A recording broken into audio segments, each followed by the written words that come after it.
Miss Marple notices a delicate evening shawl draped carelessly over a chair, but something in its folds whispers of hidden danger. Behind its silken threads lies a clue to betrayal, vanity, and a crime long disguised. As the village prepares for an elegant gathering, Miss Marple quietly unravels the secret sewn into the very fabric of the shawl. Chapter 1. The shawl left behind at Lavender Hallett was the sort of autumn afternoon that poets pretend is made of gold, and indeed, all of St. Mildred's Lane looked dipped in honey. The trees along the hedgerows blazed copper and russet, and the air had that rare clarity that made every leaf seem etched in glass. The village of Little Wychford was preparing itself for the annual harvest charity auction, an occasion which, despite its noble purpose, was more gossip-laden than godly. Lavender Hall, the manor at the edge of the village, had opened its ballroom for the event, and Lady Marian Langston was holding court in her usual manner, with grace, a sherry glass, and the firm control of a woman accustomed to getting her way without appearing to ask for it. Miss Marple, seated near the back of the room beside the hydrangea arrangement which, she noted kindly to herself, had been cut 2 days too late, wore a dove-gray hat and a pleasant expression. She did not speak much unless spoken to, and yet very little escaped her notice. Across the room, Reverend Puckle attempted to auction off a walnut cake while subtly bidding on it himself. Dr. Hensley whispered a joke to the pharmacist's wife and laughed a little too quickly. And near the fireplace, Lady Langston's great-niece, Cora Prescott, stood fidgeting with a velvet clutch and smiling in a way that was far too tight to be natural. Miss Marple watched all of it. It was during the bidding for a whereupon baby blanket garish pink, but earnestly crafted that the first unusual thing occurred. Mrs. Rosamund Trevelyan, a usually self-possessed woman in her late 50s, abruptly stood up from her seat in the second row. Pale-faced and trembling, "I've just remembered something," she murmured aloud, more to herself than to anyone in particular, before swiftly exiting the ballroom. Several heads turned. Lady Langston arched one penciled brow. "How curious," she said to no one in particular. Miss Marple, without altering her expression, noted the time on the hall's ornate grandfather clock. For 17 p.m. 10 minutes later, Mrs. Trevelyan returned. Her composure was intact, though her smile was brittle. "I must have left my shawl in the vestibule," she said with a lightness that didn't quite fit. "Silly me." But the shawl she held in her hands, a delicate evening wrap of violet silk and silver thread. Embroidery wasn't the one she had been wearing when she arrived. Miss Marple remembered that clearly, for she had admired the original, an ivory cashmere with a faint blue stripe, one of Mrs. Trevelyan's few heirlooms from her late mother. No one else seemed to notice, but Miss Marple did later, as the guests began to trickle out carrying jars of preserves, small paintings, a rather impressive ceramic rooster. Lady Langston took Miss Marple's arm. "Jane, do stay for tea. You lend an air of refinement to the place." Miss Marple smiled. "You're very kind, Marian. Kindness has nothing to do with it," Lady Langston said, sweeping her cloak over her shoulders. "I need someone with a memory sharper than a bread knife. Cora's hopeless. She's forgotten who pledged what, and I'll be held responsible when the money's all wrong." As they moved toward the drawing room, a sharp cry rang out from upstairs. The hall froze. It was the housemaid, Daisy, white-faced and breathless, standing on the upper landing. It's Mrs. Trevelyan. She's collapsed on the floor in the blue room. I think she's..." There was no need to finish the sentence. Her meaning was clear. By the time Dr. Hensley reached her, it was too late. Rosamund Trevelyan was dead. There were no visible injuries. Her shawl, the violet one, was draped across her chest. One silver tassel caught in her fingers. The expression on her face was one of shock more than pain, and her posture stiff. Unnatural, suggested the end had not been peaceful. She had no known ailments, Dr. Hensley murmured.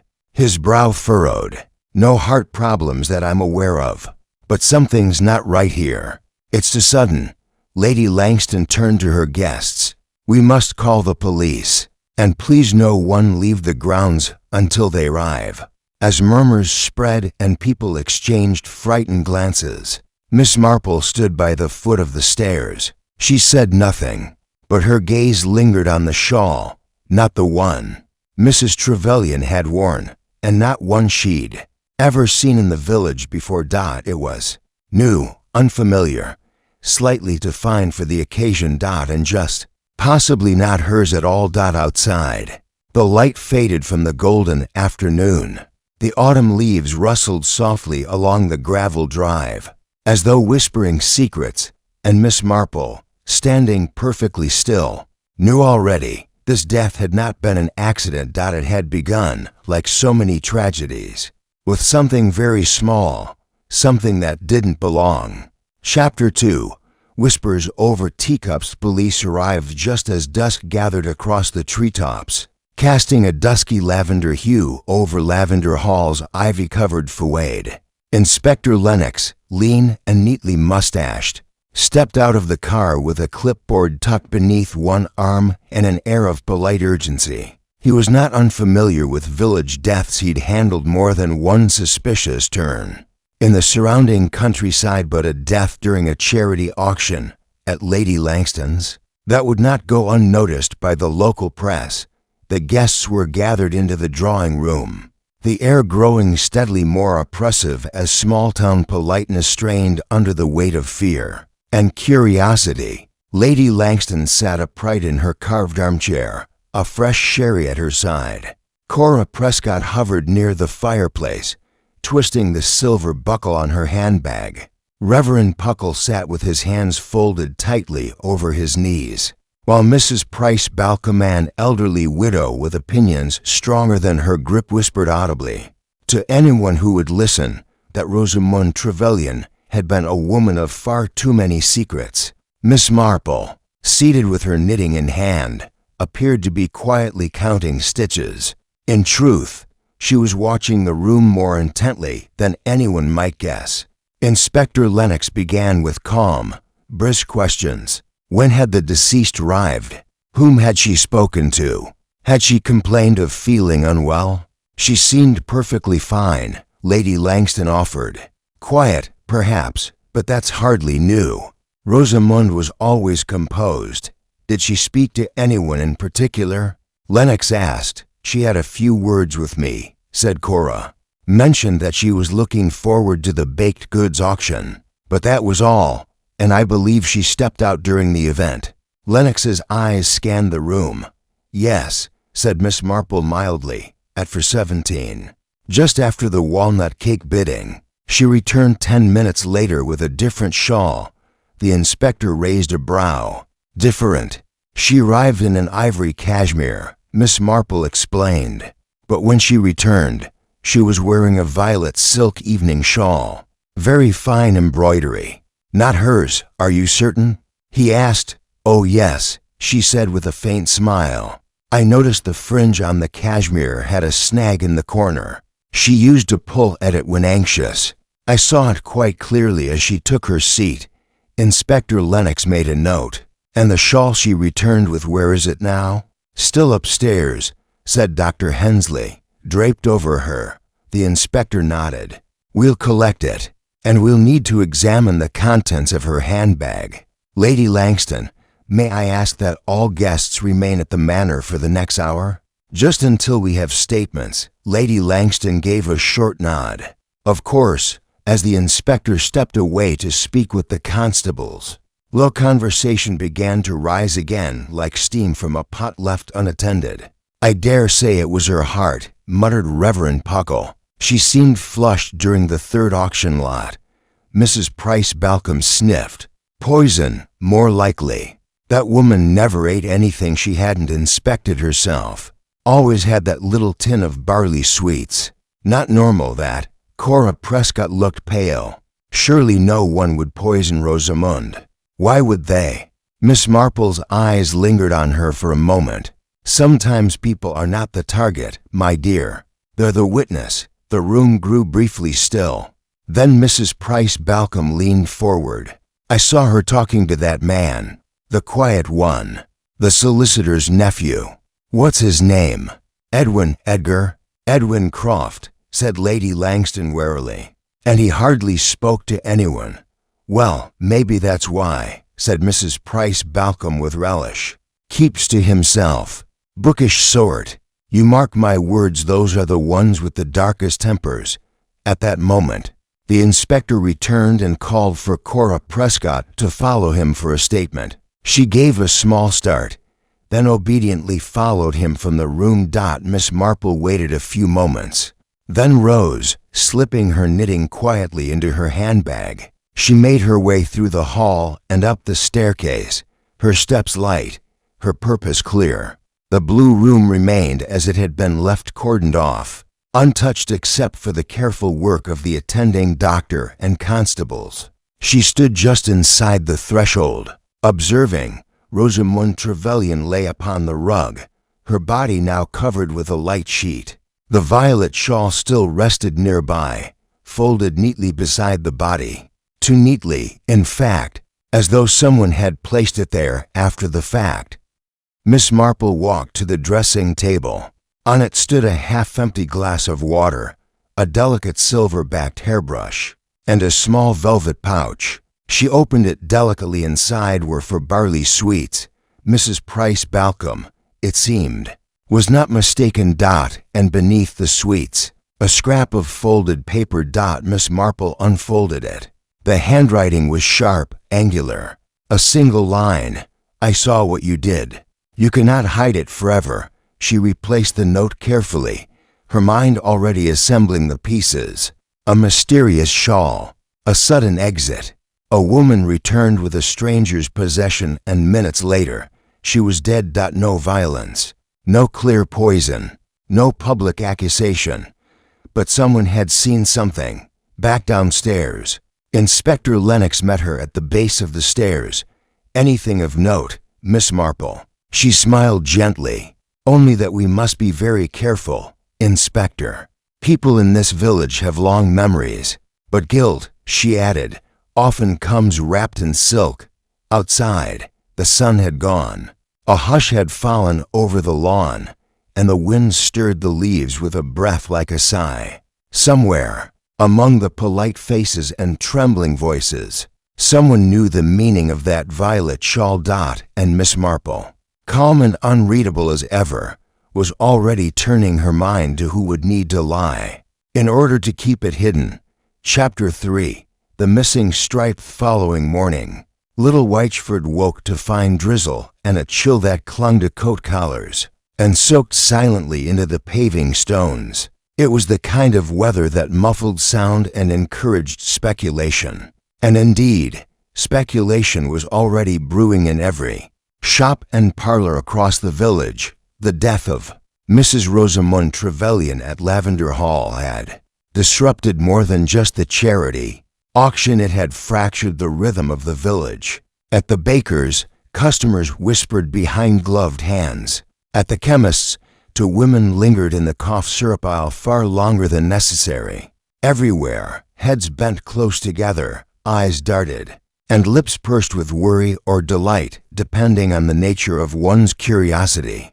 At her cottage on Church Lane, Miss Marple poured herself a cup of weak tea and reread her notes from the evening before. They were not many. She preferred to keep much of it in her head, but they were enough.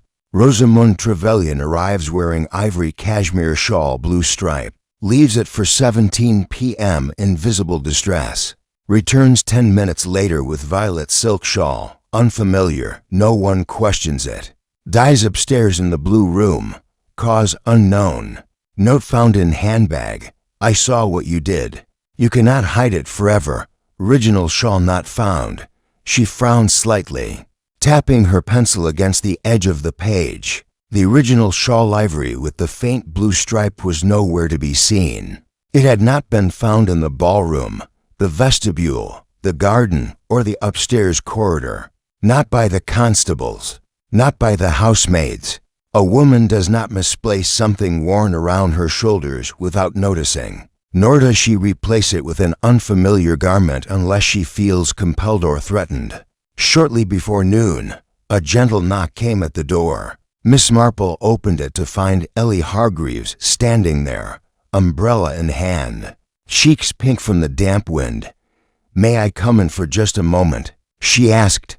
"I'm on my way to the post office, but I thought—" "Of course, my dear," said Miss Marple, ushering her inside. "It's no morning to linger on the road," as she prepared a second cup of tea.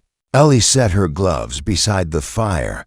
"It's all anyone talks about," Ellie said quietly. "Poor Mrs. Trevelyan, and poor Cora, she's been beside herself. Lady Langston won't let her speak to the police without her present. She says it's all too unseemly. She's protective," Miss Marple murmured. "She's controlling," Ellie corrected gently, "and not always kindly. Cora used to be much more herself, you know, before she came to live at Lavender Hall. Now she always seems careful." Miss Marple offered a sugar cube. Did Cora know Mrs. Trevelyan well? "They were friendly. Not close, but I believe they were part of the same church committee briefly. Something happened, though. A falling out, I think." "Ah." Miss Marple stirred her tea slowly. "And what of the shawl?" Ellie looked surprised. "The one Rosamund was wearing? The one she died in? I'd never seen it before. But then, it wasn't her style. Violet and silver, it looked like something from a much grander time." "Indeed," Miss Marple said, voice light. "And it's curious, isn't it, that no one has claimed it?" Ellie hesitated. "Do you think someone gave it to her, or left it somewhere, hoping she would pick it up?" Miss Marple replied. "And that she would know what it meant?" Ellie frowned, then stood. "I should be going, but if I hear anything more—" "I'm sure you will," Miss Marple said kindly. "In this village, silence is a temporary affliction." After Ellie left, Miss Marple dressed for the weather and made her way to the church, where the vicar, Reverend Silas Bentley, was preparing the parish hall for the monthly linen sorting. He looked up, pleased. "Miss Marple, I was just thinking of you. We've had quite the stir, haven't we?" "I'm afraid it's become more than stir, Reverend," she said. "I wondered if I might look in the lost and found." Of course. It's hardly more than a cupboard these days, but you're welcome to it. Inside the narrow space behind the vestry, Miss Marple found the usual detritus of village life: an unmatched glove, a broken pair of spectacles, 2 children's scarves. But there, folded beneath a fraying hymn book, was something far more telling: an ivory shawl, cashmere, and along the hem, a thin blue stripe. She held it in her hands for a long moment. Someone had taken the trouble to remove it from Lavender Hall after Mrs. Trevelyan's death, and conceal it here, in a cupboard no one checked unless prompted. But why? What was so damning about this shawl? As she exited the church, she nearly collided with Cora Prescott. "Oh, Miss Marple," Cora said, flushed and breathless. "I was just coming from the grocer's. It's strange to see you here, is it?" Miss Marple asked gently. "I often find myself drawn to the church when there are puzzles about." Cora hesitated. "Do you think Rosamund was murdered?"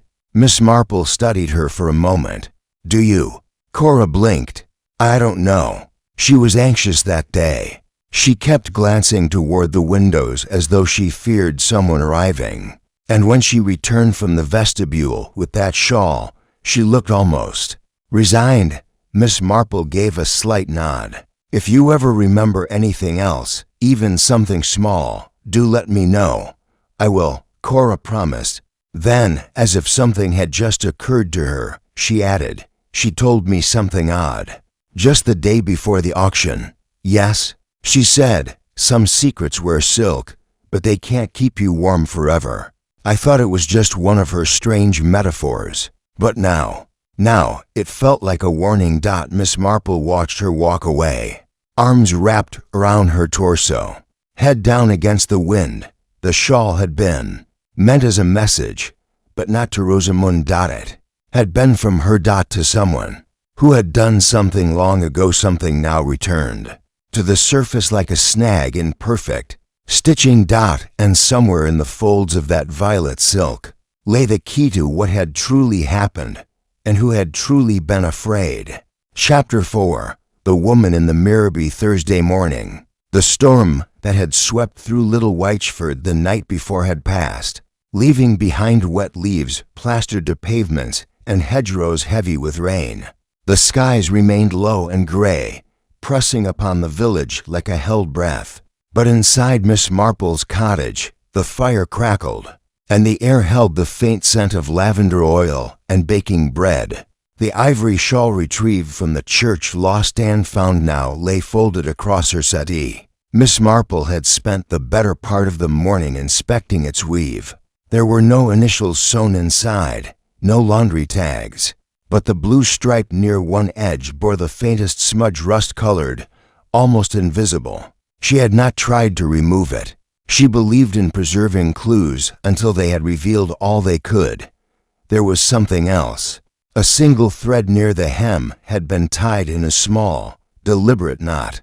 Not a snag from wear, but a gesture with meaning. Miss Marple had seen the same habit in embroidery circles. Women would tie the tail of their thread when finishing a section, a quiet signal to themselves or someone else.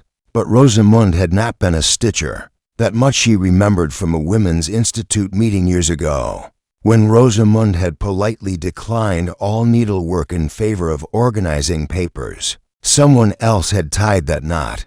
She was still considering this when a soft knock sounded at her door. It was Edwin Croft, the solicitor's nephew, hat in hand, his eyes wary beneath the brim. "Miss Marple," he said after clearing his throat. "I hope I'm not disturbing you." "Not at all, Mr. Croft. Do come in. You look as though something is troubling you." He stepped into the sitting room, his coat damp, his hands in his pockets. "I heard you were asking questions about the shawl, the one found on Mrs. Trevelyan." Miss Marple motioned to the chair opposite her. "That's correct, I think," he said slowly. "I may have seen it before." "Oh." "Not recently. Years ago. My aunt had one like it, my mother's sister. She was dramatic, loved silk things. She died in 1927. But I remember her wearing something nearly identical at a Christmas dinner when I was a boy. Same color, same fringe." Miss Marple nodded gently. "Family heirloom, perhaps?" "Possibly, though I've no idea how it would end up here. That's what puzzles me. May I ask, did Mrs. Trevelyan have any connection to your aunt?" He shook his head. "Not that I'm aware of. They never met, to my knowledge. My family's from the north." Miss Marple folded her hands in her lap. "Would you recognize the shawl if you saw it again?" He hesitated. "I think so, yes." She rose and brought it to him. He took it carefully, running a hand along the silk. His brow furrowed. "Double quotes, yes," he said. "I'm almost certain. This was hers." Miss Marple studied him quietly. "And how do you think it came to be on Rosamund Trevelyan's shoulders the day she died?" "I have no idea," he murmured. "But I'm beginning to think it wasn't hers to wear." Miss Marple agreed. The shawl was a message, but it also had a lineage, a history of its own. And the knot in its hem might be the first tangible thread leading to that history's keeper. Later that afternoon, she made her way to the village library, a small two-room cottage run by Mrs. Harriet Wallingford, a retired governess with an encyclopedic memory and a fondness for catalog systems. More precise than government ledgers. "Harriet," Miss Marple said after they exchanged pleasantries, "do you still have the donation ledgers from the memorial fete 3 years ago? The one for the refurbishing of the organ?" "Oh yes," said Mrs. Wallingford briskly.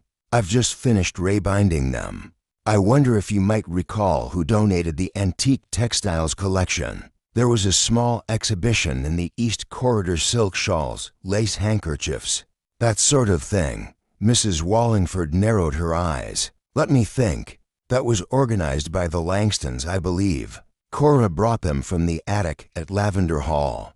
Marion insisted on including the pieces because they once belonged to her husband's grandmother. I remember that quite well. Some of it was terribly delicate, fragile lace, some crushed velvet, and yes, I do recall a violet silk shawl, silver fringe, quite lovely. Miss Marple's pulse quickened. Would you say it matched the one found on Mrs. Trevelyan? Mrs. Wallingford nodded. Without question. I remember, because I had to mend a tear near the hem for the display. It had a strange knot. I thought it was untidy, but Cora insisted it had sentimental value. So it was Cora's shawl then, or at least part of her household legacy. But it hadn't been draped on Rosamond Trevelyan's shoulders by chance. When Miss Marple returned home, she found a note had been slipped beneath her door, that it was on heavy cream stationery. Neatly folded, unsigned, she found something in the Langston attic. She was going to tell. That shawl wasn't a warning. It was proof. There was no name, no time. Just those few chilling words. Miss Marple stood by the fire, thinking. Proof, a garment as evidence. A message passed without words. Rosamond hadn't been wearing it by mistake. She'd meant to be seen in it. Perhaps by Cora, or perhaps by the person who had something to lose if that shawl's origins were ever revealed. Miss Marple tucked the note into her handbag. She would go to Lavender Hall in the morning. Not for tea, not for gossip, but to see the attic. Because, as she well knew, murder often began in a place no one wanted to look. Among heirlooms, photographs, forgotten trunks, and secrets folded into silk. And this time, someone had killed to keep that attic door closed. Chapter 5.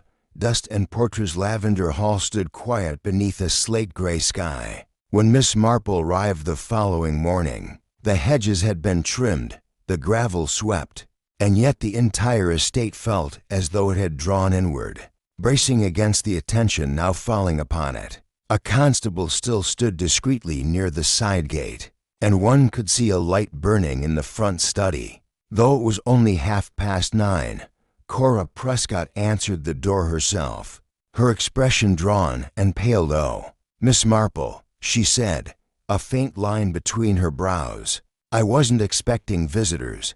I was hoping for a word," Miss Marple said kindly. "If it isn't too inconvenient, just a moment of your time and perhaps a glance at the attic."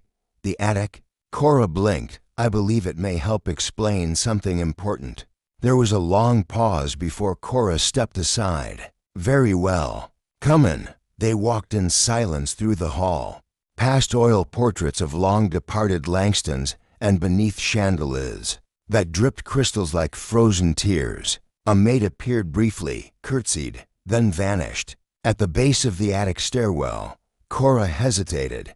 "You'll have to mind the last step," she said. It creaked something dreadful. The stairs spiraled steeply up to a narrow landing, where a wooden door with a tarnished brass knob stood closed. Cora retrieved a large iron key from a tray on the side table and unlocked it. The door opened with a reluctant groan. The attic was cavernous and dim, the only light filtering through a circular window near the roof's peak. Dust hung in the air like fog. Against the walls stood piles of trunks, dressmakers' dummies in muslin covers, and boxes stacked haphazardly. A musty, linen sweet scent filled the space. Mothballs, cedar, and memory. "This is where we stored the things from the East Wing after it was shut up," Cora said quietly. "Most of it belonged to Lady Langston's husband's side. Marian never cared for clutter." Miss Marple moved slowly through the space, her hands tucked behind her back. "You organized the textile display for the fete 3 years ago, didn't you?" "I did. I thought it would be a charming addition." Some of the pieces were in surprisingly good condition. The violet shawl was one of the loveliest. "I almost didn't include it. It had a tear near the hem, with a knot," Miss Marple said softly. Cora's head turned. "Yes, you know of it." "I do. The knot was quite deliberate, I think." "Did you ever ask Lady Langston where it came from?" "No," Cora replied, her voice suddenly thinner. "She told me not to worry about it." Said it was a family piece and not worth fussing over. Miss Marple stopped beside a tall trunk banded in leather and brass. It was half open. Inside, folded with precise care, were several garments, lace gloves, tatted shawls, a bonnet with wilted ribbons, and beneath it all, something heavier. She reached in and drew out a framed photograph. It was black and white, faded, but the figures were clear. 3 women, seated in a conservatory, dressed in late Edwardian fashion. One of them tall, angular, with a bold chin and narrowed eyes, wore a shawl, violet, embroidered with silver thread. "Do you recognize her?" Miss Marple asked. Cora leaned closer, then frowned. "No, but wait, yes. She looks like Marian. The jawline. That's not Marian herself, though, no. But it may well be her mother-in-law, or perhaps an aunt, someone whose secrets were kept politely hidden away." They stood in silence for a moment. "I don't understand," Cora whispered. "How could Rosamund have known?" "I believe," Miss Marple said gently, "that Rosamund was cataloging the village's older estates for the Historical Society. She told me as much at the last meeting of the Women's Guild. I suspect, during her visits here, she came across this photograph or others like it, and when she saw the shawl on the display, she put the pieces together. But what would it mean?" Cora asked. "Surely it's just an old garment." Miss Marple laid the photograph gently back into the trunk. Not if the woman in the photograph was disgraced, or if her story, whatever it was, had been quietly buried by the family. In many cases, reputations were preserved at the expense of truth. Cora's breath caught. "You mean a scandal?" "Perhaps," Miss Marple said. "An illegitimate child, an elopement, a criminal charge hushed up. Whatever the secret, Rosamund clearly thought it significant enough to act. She wore the shawl," Cora said slowly, "to signal someone. She was sending a message." Miss Marple nodded. "And someone understood it. They left the attic quietly and returned to the drawing room." Cora looked paler than before, her hands twisting a handkerchief into delicate knots. "Miss Marple," she said, "do you think Rosamund was trying to blackmail someone?" Miss Marple regarded her gently. "No, I don't believe she was malicious. I think she believed the truth should no longer be buried, and that frightened someone who thought the past had been successfully locked away." Cora sat down, suddenly exhausted. "Do you think it's Marian?" Miss Marple didn't answer right away. She looked out the tall window where the rain had begun again, pattering softly against the glass. "I think Lady Langston is a woman who has spent her life controlling stories. But whether she buried a scandal or buried someone else's shame is not yet clear. She stood to leave. Whatever happened, she said gently, it began not with murder, but with memory. And someone, somewhere in this house, remembers more than they have said. Outside, the village chimed the hour, and the mist curled again along the path. Miss Marple stepped into it with quiet resolve. The shawl was no longer just a clue, that it was a signal. And someone, fearing its return, had silenced the woman who carried it. Chapter 6. Secrets in the Sewing Room. Next morning, Miss Marple received an unexpected caller. Harriet Wallingford, the ever-precise librarian. She appeared at the cottage door at 10:30, her gloves still damp from the rain and her expression unusually tight. "Forgive the intrusion," Harriet said, brushing raindrops from her collar, "but I remembered something last night that might be significant. I thought it best you hear it from me rather than through the rumor mill." Miss Marple, who had just finished dusting the china shelf, smiled warmly and ushered her in. "I'm always glad of your memory, Harriet. Do sit down. I've just made tea." Once settled, Harriet leaned forward, removing her gloves with practiced care. "It concerns the shawl. I overheard a conversation in the sewing room at Lavender Hall almost 2 weeks ago. I'd stopped by to return Lady Langston's copy of Country Life, and the maid, Daisy, had let me through. As I passed the open door of the small sewing room near the back hall, I heard Rosamund Trevelyan speaking to Cora. Miss Marple's eyes narrowed ever so slightly. And what was said? Harriet hesitated. Rosamund said, "If Marian won't tell the truth, I shall." "It's not fair to you or to her memory," Cora replied. "You don't understand. Marian's protected us all by keeping it buried." Then the door closed. I heard nothing more. Miss Marple poured the tea slowly. "Interesting. Her memory. Did you take that to mean Lady Langston's late husband?" "I thought so at the time," Harriet said, accepting a sugar cube. "But now, I wonder," Miss Marple considered this in silence, "if Rosamund was pressing for a truth to be acknowledged, one that Cora had been protected from.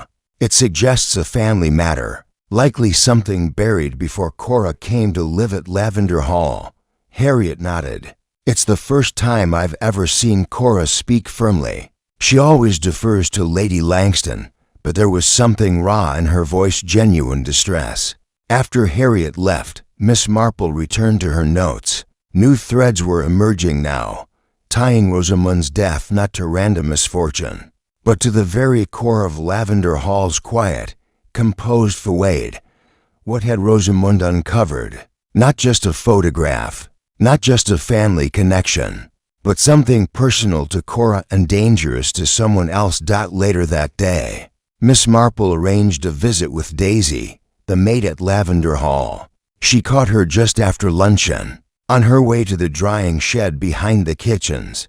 "Miss Daisy," Miss Marple called gently. Approaching across the gravel path, Daisy turned, surprised but smiling. "Oh, Miss Marple, you gave me a start. I won't keep you long. I just wondered, have you worked here long?" "5 years, ma'am. Started just after my brother went off to work in the city." "Then you must know the house rather well, particularly the back rooms." Daisy nodded. "Better than anyone, I'd say. The others come and go." Miss Marple lowered her voice, keeping her tone conversational. "Do you recall a violet silk shawl being kept anywhere before the fete? Cora mentioned retrieving it from the attic, but I wonder if that's really where it had been." Daisy hesitated, her hands tightening around the laundry basket. "Well, if I'm honest, ma'am, I remember seeing it in the sewing room cupboard, tucked behind a box of trimmings. Not in the attic at all." Miss Marple smiled faintly. "How long ago was that?" "Oh, months before the fete. Maybe longer. It looked fine to be tucked away like that, so I dusted around it and left it be." "And did anyone ever ask you to move it?" Daisy looked nervous now. "Only Lady Langston, about 3 days before the auction. She asked me to make sure it was brought up to the attic with the rest of the textiles. Said it would look more provenanced if it had an attic origin." Miss Marple nodded slowly. "Thank you, my dear. That's been most helpful." Back at her cottage, Miss Marple opened her desk and reread the anonymous note she had received earlier in the week. She found something in the Langston attic. She was going to tell. That shawl wasn't a warning. It was proof, but the note had it backward. The shawl hadn't come from the attic. It had been placed there after Rosamund found it elsewhere. A manipulation of origin to cover a lie. And now, another thread emerged. The sewing room. If the shawl had rested there all that time, what else had? What secrets had been stitched or hidden among buttons and ribbons? Miss Marple recalled something else. Cora's habit of using that room for quiet refuge, away from her aunt's formal rules. If there was a space where she could have kept letters, journals, or private thoughts, it would be there. That evening, Miss Marple wrote a short letter to Inspector Lennox, urging a search of the sewing room cupboards, not for textiles, but for papers. Something written, something personal. Before dusk fell, she received a knock at the door. This time, it was Inspector Lennox himself. "You were right," he said without preamble. "We searched the room. Hidden behind a false panel in the sewing table, we found a bundle of old correspondence, letters written by a woman named Beatrice Langston. dated between 1908 and 1910, most addressed to someone called Clara. Passionate, poetic, some quite explicit. Miss Marple inhaled softly. Clara, one of the women in the old photograph, I'd wager, Lennox said. Beatrice Langston, Lady Langston's sister-in-law, it seems was in love with Clara. It appears they lived together for a time in Brighton before Beatrice was sent away by her family. The letters suggest she never recovered from the separation. There's mention of an attempted elopement. A scandal hushed up. Beatrice was later committed to a sanatorium and died there in 1913. And Lady Langston? She would have been in her early 20s then, the youngest in the household, old enough to remember, and apparently determined to ensure no stain touched the family name. Miss Marple was quiet for a long moment. Rosamund must have read those letters, she said softly, and she must have realized what the shawl represented, a token of Beatrice's forbidden love. Buried by shame, she wore it not to accuse, but to remind. Remind whom? Lady Langston, Miss Marple replied. And perhaps, to give Cora the truth of her own legacy. Inspector Lennox frowned. You think Cora is connected to Beatrice?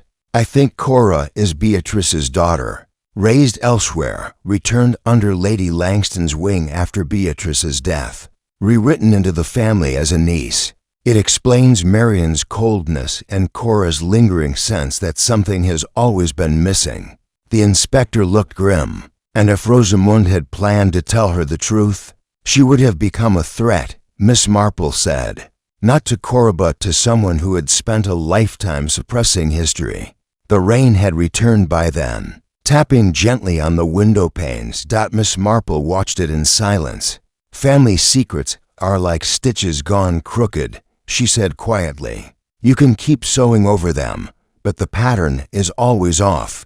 Rosamund saw the flaw, and someone silenced her to keep it hidden. The shawl had not simply been a relic. It had been a confession, a truth draped over the shoulders of a woman who no longer wished to keep it buried. And somewhere in Lavender Hall, the person who feared that truth most was growing desperate.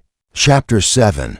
The conversation in the conservatory following day dawned brighter, though the air remained brisk, and the dew clung to the hedgerows like whispered tension. In Little Wychford, daily routines resumed. Post was delivered, eggs collected, bread fetched from the bakery, but beneath the surface, the whole village felt stretched thin, like a tablecloth laid too tightly over a secret. Rosamund Trevelyan's funeral had been scheduled for Saturday, and already black dresses were being aired, gloves pressed, and murmurs rehearsed. But those closest to the heart of the matter, Cora Prescott, Lady Marian Langston, and Inspector Lennox, remained quiet. Too quiet, Miss Marple thought. She had spent much of the morning by her parlor window, knitting not for warmth, but to think. With each measured stitch, she rewound the events in her mind. The shawl, the photograph, the knot in the hem, the anonymous note, and finally, the bundle of letters hidden in the sewing room. A doomed love, buried scandal, and a secret that had rippled forward for decades. The question was no longer what had been buried, but who was willing to kill to keep it so. Shortly after noon, Miss Marple received an invitation, handwritten and careful, a bright script. Miss Marple, would you join me for tea in the conservatory this afternoon at 3? I believe we should speak plainly. Cora was the note she had been waiting for. By the time Miss Marple arrived at Lavender Hall, the sun had slanted westward, throwing long shadows across the drive. Cora herself answered the side door and led her quietly through the corridor, past the grand staircase, and into the glass-walled conservatory. The room was warm, filled with the scent of citrus and dusted leaves. A tea tray had been set beside two wicker chairs, and on the table lay a familiar object, the violet silk shawl, folded with deliberate care. I found it this morning, Cora said softly, in the linen chest at the foot of Marian's bed. Miss Marple settled into her seat. And what did you think when you saw it? Cora's voice trembled slightly. That it didn't belong there. Not after everything. Not after Rosamund. She wore it on purpose, you know, Miss Marple said gently, to confront someone with a truth long denied. I think she was trying to confront me. Miss Marple tilted her head. Do you? Cora nodded slowly. I've felt it for years. That there was something I wasn't being told. When I was brought here as a girl, Marion said my parents had died abroad. There were no photographs, no letters, just silence, and always the sense that I should be grateful for being allowed into the family. She paused, clasping her hands tightly in her lap. I found one of the letters, she whispered, after Rosamund died. I found it tucked into a gardening book in the sewing room. It was from a woman named Beatrice. She wrote to someone named Clara, but she spoke about a child, a girl, how much she missed her, how she feared she'd never see her again. Miss Marple remained quiet. Cora looked up. Was she my mother? I believe so. Cora's breath caught. And Marion knew. She's always known, Miss Marple said softly. She brought you here, protected you in her way. But she also erased Beatrice's name from the family history. Perhaps she thought it was an act of mercy or control. Cora shook her head. It was silence, and silence is cruelty when it replaces the truth. For a long time, neither woman spoke. The wind stirred the ivy outside the glass, and the faint creak of the house seemed to echo beneath their feet. Then Cora said, Miss Marple, do you think Marion killed Rosamund? It was the question hanging over everything. Miss Marple folded her hands in her lap. I think, she said, that Rosamund's death was not the work of someone impulsive. It was tidy, calculated. Rosamund left no trace of what she had discovered, no opportunity to explain herself. That kind of silence is often imposed by someone who has practiced it for years. Cora's voice dropped. You do think it was her? Miss Marple leaned forward. Tell me, my dear, did Lady Langston ever learn that Rosamund had found the letters? Cora hesitated. I told her the morning after the auction. I thought she should know. I didn't realize. Miss Marple touched her hand gently. You weren't to blame, but I was the only one who could have told her, Cora whispered. No one else knew Rosamund had been in the sewing room. Miss Marple looked out through the conservatory window. The garden stretched beyond, tamed but still somehow wild at its edges. The past, she thought, is like a garden if neglected. It grows crooked, but if overly pruned, it becomes sterile. Somewhere in between lies the truth. She turned back to Cora. There's one more thing, she said. The note I received, the anonymous one. It said Rosamund found proof. That the shawl wasn't a warning, it was evidence. Cora blinked. You think the note was from Rosamund? No, Miss Marple said slowly. I think it was from someone who saw what happened that day. Someone inside this house. Cora straightened. Daisy, she's been here 5 years. Long enough to know when things don't belong. And she knew where the shawl had really been kept. At that moment, the door behind them opened. Lady Langston stood there, perfectly composed, her expression unreadable. How kind of you to visit, Miss Marple, she said. And Cora, dearest, I hope you haven't been troubling our guest with any of your speculations. I invited her, Cora said quietly, and I asked the questions. Marion Langston's gaze didn't waver. Then I hope you received answers. Miss Marple rose. Some of them. Marion's voice was smooth as silk.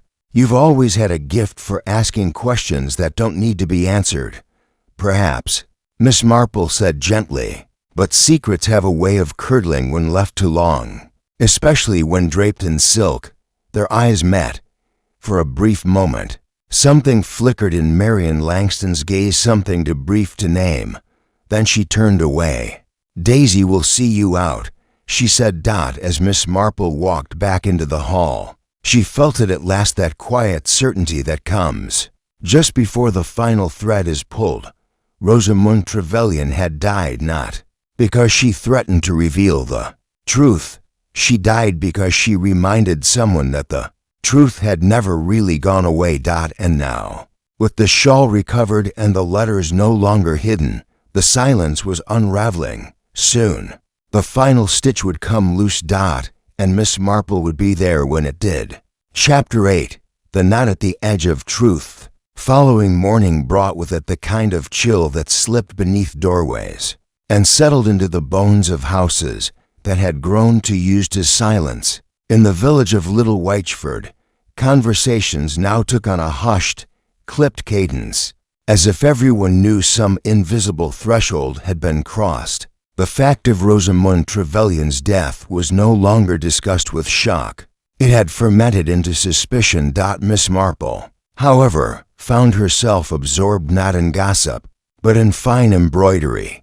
She sat once again by her parlor window with a faded linen cloth spread across her lap, its edges loose with wear. She wasn't sewing, she was studying a knot, a very particular knot, one she had seen before, along the hem of the violet shawl that had been found in Lady Langston's linen chest. The knot had been stitched not by hand, but by habit, too tight for elegance, too hasty for beauty, the kind of knot tied in secrecy. A knock interrupted her thoughts. It was Inspector Lennox, looking unusually pale beneath his crisp hat. "Miss Marple," he said, stepping inside at her invitation, "I've come about the maid Daisy." She set aside her cloth. "Is she hurt?" He shook his head. "No, but she's gone. Vanished sometime during the night. Her bed wasn't slept in. No note. No sign of forced entry. Just gone." Miss Marple's eyes narrowed. "How very telling." Lennox folded his arms. "Do you think she knew something?" "I think," said Miss Marple, "she knew quite a bit. And perhaps someone else knew she knew." He paced to the fireplace. "I've questioned everyone at Lavender Hall." Lady Langston was, as usual, gracious but cool. Cora was genuinely shocked. "The housekeeper insists Daisy wouldn't have run off, not without warning." Miss Marple rose, took a small basket from the sideboard, and began to arrange her scarf and gloves. "If you'd permit me, Inspector, I'd like to visit the house again. Do you expect to find something new?" "I expect," she replied, "to find something old, something overlooked." They arrived at Lavender Hall within the hour. Lady Langston was not at home, gone to the solicitor's in Eastbury, said the butler with studied indifference. Cora, however, met them at the door, looking drawn but composed. "I'm glad you've come," she said, ushering them toward the drawing room. "Everything feels tighter today, as if the house is holding its breath." Miss Marple gave her a reassuring smile and asked, "May I see the sewing room again?" Cora nodded. Of course, the room had not changed. Thread spools still lined the shelves.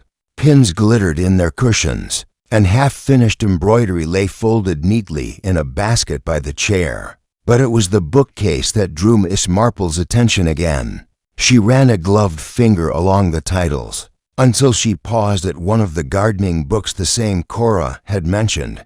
Gently, she pulled it from the shelf. There, tucked inside, was another letter, unopened, unsigned. But the paper was the same cream shade, and the ink the same deep violet as the others. A continuation? A confession? She read it silently. Then a second time. "Well?" asked Lennox. Miss Marple turned to him. "This letter wasn't written by Beatrice. It was written to her, and it was never sent." "To Beatrice?" said Cora, confused. "But who was it from?" Miss Marple held the paper up. "From Clara Langston." Cora's mouth dropped slightly. "My grandmother?" Miss Marple nodded. "It appears Clara knew about Beatrice's pregnancy. In fact, she approved of the child. She pleaded with Beatrice not to go to France. She promised support, but Beatrice left anyway." "Why would she do that?" Cora whispered. Lennox said, "Maybe she was afraid of Marion." Miss Marple looked thoughtful. "Or maybe she was told that Clara didn't approve. Told by someone with a very strong interest in controlling how the family's story unfolded." They were all silent. It was Cora who finally spoke. If Marian lied about Clara's wishes, then she's kept that lie alive for decades. And now Rosamund uncovered it. Miss Marple folded the letter carefully, and someone silenced her before she could speak it aloud. Lennox muttered, "Still no hard evidence." "Perhaps not," said Miss Marple. "But tell me, Inspector, did anyone notice anything missing from Rosamund's belongings?" Lennox frowned. "Not that I've been told, because I think something was missing. Not stolen but claimed. Something small, something with sentimental value." "Rosamund's locket." Cora blinked. "She wore it every day." "She did," Miss Marple agreed. "But it wasn't on her when she died, and it wasn't found in her room. That locket had a photograph in it, didn't it?" Yes, of her mother," said Cora slowly. "Or so she claimed." Miss Marple nodded. "But I suspect the face inside was not her mother at all. I suspect it was Beatrice. A photo Rosamund found when she discovered the letters. Proof of who Cora really was." Cora stepped back. "So someone took the locket to erase the final piece of proof." Miss Marple looked at her gravely. "Or to keep it as leverage." They left the room in silence. As Miss Marple walked down the corridor, she stopped by the stairs and gazed up toward the second floor. There, at the landing, stood Marian Langston. She had returned without a sound, and in her hand, clasped like a relic, was Rosamund's locket. Their eyes met. Miss Marple smiled gently and said nothing. She didn't need to. The time for questions was nearly over, and the final answer was almost within reach. Chapter 9. A pattern in the threads. Marian Langston had descended the staircase slowly, the locket still in her hand. She held it as one might hold an heirloom, or perhaps something more, something too delicate to admit having stolen, yet too important to part with. Her face betrayed no shame, but neither did it express surprise at finding Miss Marple waiting in the hallway. "I suppose," Marian said coolly, "you'll be wanting to know why I have this." Miss Marple gave the faintest incline of her head. "Only if you feel compelled to explain. You see, some truths announce themselves merely by their presence." Marian offered a wan smile. "That sounds like something my mother would have said." Though, ironically, she never dared to face a single truth herself. Cora, lingering at the bottom of the stairs, looked startled. "You mean Clara?" "No," said Marian, turning her eyes on her niece. "I mean Beatrice." A hush fell over the hallway. Lennox's brow furrowed. "Are you saying Beatrice was your mother?" "No, Inspector. I'm saying she might as well have been." Marian turned her eyes to the window. "She raised me more than Clara ever did. Clara was too preoccupied with the family's standing, with appearances, with her shame. It was Beatrice who taught me to sew, who told me stories about love and mistakes and endurance. She told me secrets, 2 secrets I was never meant to keep, but did." Miss Marple, ever still, simply asked, "And Rosamund? Did she discover one of those secrets?" Marian's hand curled around the locket. "She did. I told her not to go rummaging through Clara's chest. I warned her that some things ought to be left in peace. But she was like a hound once she caught the scent." "And Daisy?" asked Lennox. "Did she run away, or was she sent away?" "I didn't lay a hand on that girl," Marian said stiffly. "But I knew she'd read the letters.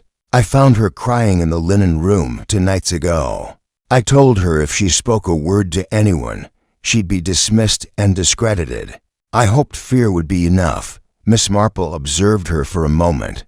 "I wonder if you hoped, too, that Rosamund's sudden death might resolve everything without further effort."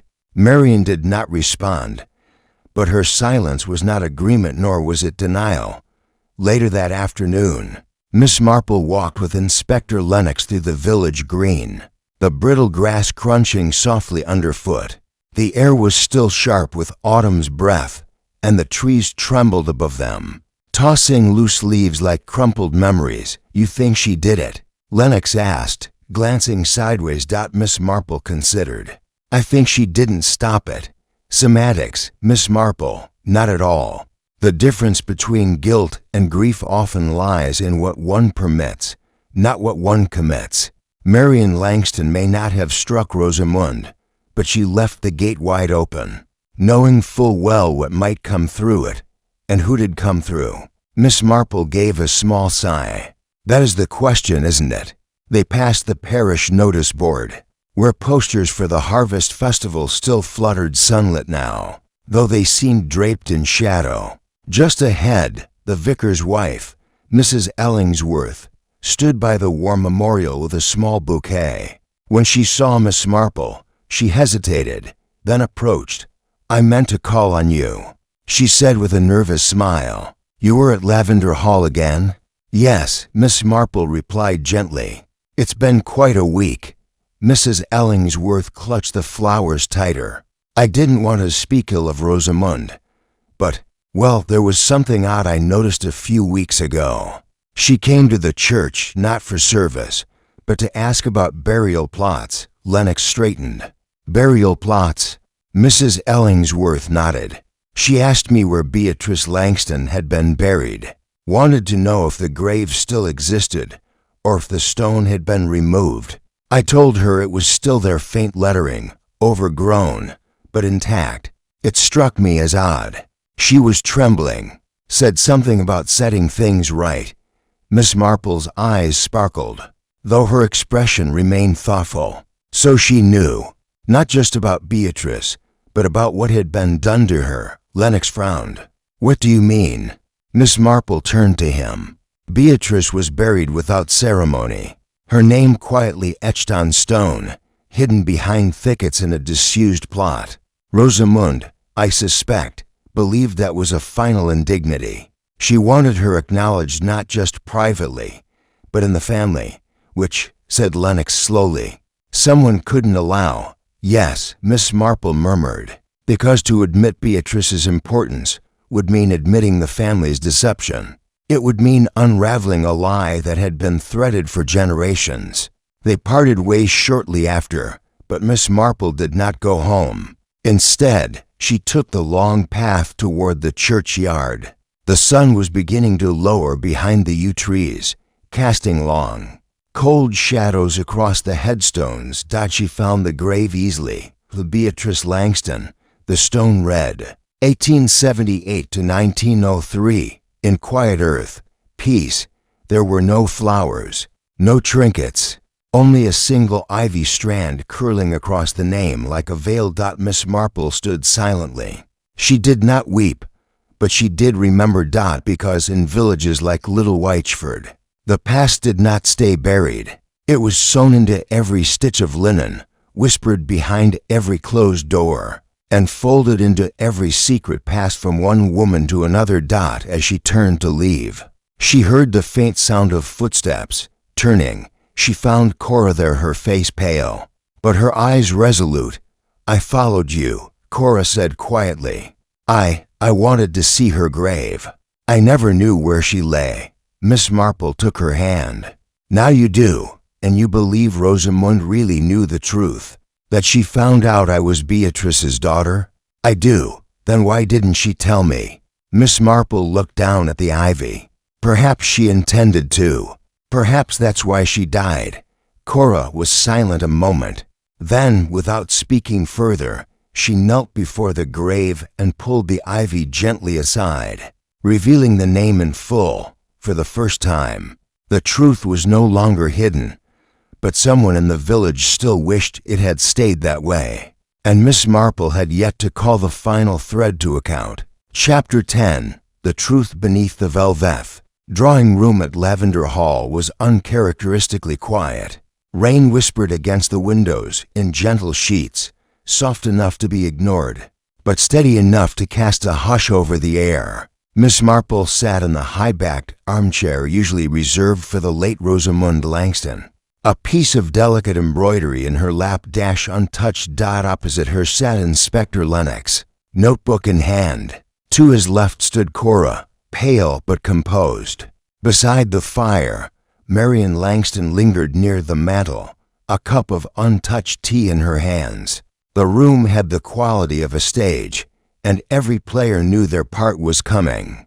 "I've asked you all to gather," Miss Marple began, her voice soft, not to accuse, but to explain, "because I believe Rosamund Langston was murdered deliberately, methodically, and that the motive lay not in what she was, but in what she discovered." Marion stiffened. Cora looked toward the window. Lennox, pen poised, said nothing. "You see," Miss Marple continued, "Rosamund had begun to piece together a story, buried long ago, the story of Beatrice Langston, a young woman dismissed from memory, removed from the family tree, and buried in a neglected corner of the churchyard. But she left behind more than sorrow. She left behind a daughter." Cora turned sharply, her breath catching. "Yes, Cora, you," said Miss Marple gently. "You were never Clara's child. You were Beatrice's. Rosamund discovered this while reading the letters hidden in Clara's chest. She then visited the church and inquired about the grave. I believe she meant to tell you, but she was silenced first." Marion stood rigid, her voice a brittle whisper. "You have no proof." "But I do," Miss Marple replied calmly. "Not of poison or blunt force, but of fear. Rosamund had begun giving away heirlooms in the days before her death. She gave you, Marion, the shawl. She gave Cora the rosewood box, each gift a symbol, each one a farewell. She knew someone had learned what she knew, and that her time was short." Inspector Lennox glanced up. "And who made sure her time was shorter?" Miss Marple fixed her eyes on the firelight. "At first, I suspected Marion. She stood to lose her control over the family legacy. But Marion, though prideful, is not ruthless. She believed secrecy would preserve the name, but not at the cost of blood." Marion flinched but said nothing. "No," Miss Marple said, her tone colder now. "The one who truly feared Rosamund's knowledge was someone who would be erased by the truth, someone who forged her entire identity on a lie." She turned to the doorway. "I believe you should come in now." Miss Vane from the hallway, Daisy Vane, entered, her head bowed, her cap twisted in her trembling hands. Cora gasped. "Daisy." Miss Marple's voice remained gentle. "Her real name is Charlotte Beale. Years ago, she was adopted into a distant cousin's home, passed off as a relation of the Langstons. But Charlotte knew Beatrice had a daughter. She thought she was that daughter. She believed Rosamund's discovery would expose her as a fraud." Charlotte stared at the carpet. I thought it would all be taken from me. So you panicked," said Lennox. "What did you do?" Charlotte spoke in a broken voice. "I slipped laudanum into her tea, just enough to make her sleep through the night. I didn't mean for her heart to stop. I just wanted her quiet long enough to find the letters and burn them."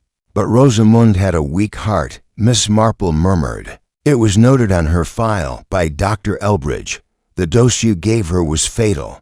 Charlotte sobbed quietly. Lennox moved forward. "You understand you'll need to come with me." Charlotte nodded, defeated. She paused only to glance once at Cora, a flicker of apology buried in her tear-filled eyes, before disappearing into the rain-soaked hall.